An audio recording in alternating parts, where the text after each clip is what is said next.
guys, we're here at the airport. Ayan. Ay, tabi mo na tayo. Ayan guys, mababa na kami. Then yung gamit namin, ayan, nakaganda na. Tapos, ayan, Gora na daw, bells. So guys, sa mga oras na to, papasok kami sa airport. Ayan, papasok namin sa loob para pumila na. Ang flight pala namin guys is papuntang Dipolog.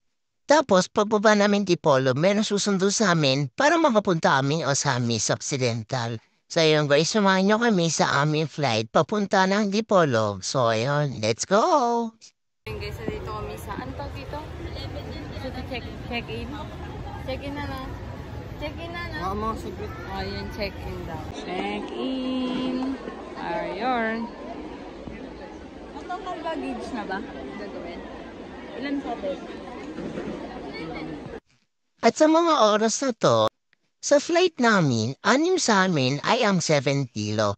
Tapos, 2 kaming 10 kilo. 2 kaming 10 kilo kasi guys, ganito nangyari.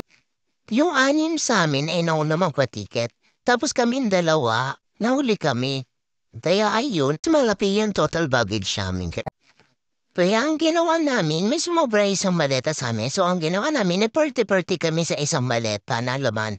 Kasi sumobra may iba sa amin. Kaya ayun guys, ito yung bitbitin namin, hindi ba nakalabas? Bali, hand carry na lang siya. Kaya inano na namin, nilabas na namin ibang gamit. And ayun na nga, papunta naman kami sa amin pag-check-in na kami mga gamit. So ayun guys, pipila na kami para i-F3 na kami mga gamit dito guys. So ayun dito guys, naglalakad na kami dito, papunta na kami sa may Terminal 1 na dapat ay sa Terminal 11 kami pupunta guys. And dito guys, karap pa ng kain namin dahil nakala namin dito na kami maghahantay sa Terminal 1 para sa aming flight and shoutout din sa dalawang kapatid. And dito guys, tumatakbo na kami dahil hinahanap na kami. Kanina pa doon naghahantay ang aming flight. And dito guys, nandito na kami sa may Terminal 11 at sa totoo lang guys, pinagalitan kami dito kasi nga daw is Paris na yung aming flight and kami na lang daw po yung hinahantay. Yung si Kuya galit na galit. Guys, dito guys, papasok na kami ng plane. Let's go. So ayun guys, tine-check na ang aming ticket and pinunit na para pumasok na kami sa airplane guys. Thank you. So ayun guys, papasok na kami guys. And nandun na ulo na, nagtatakbuhan pa rin kami kasi paalis na yung aming flight. Yan po si Tita, ang anak niya.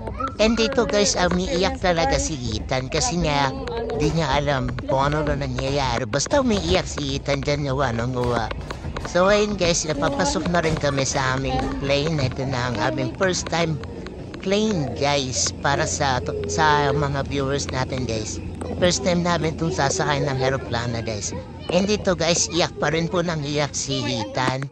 Nawa pa rin po ng nawa. Kita ni John guys, no? Kami na lang talaga yung hinahantay dyan guys.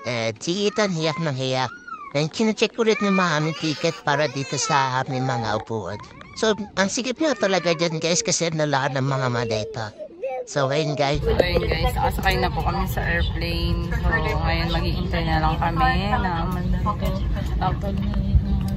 In preparation for takeoff, ensure that your seatbelt to security passes. Yung first time namin super, Large electronic devices like laptop and tablets stored in your seat pocket.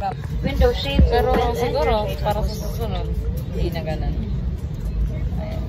Katabi ko pala sa once again, welcome to Philippine Airlines. So, dito ako nakapunta sa may bintana. Ayan. Pero katapat lang naman namin sila dito. Nandito lang sila guys.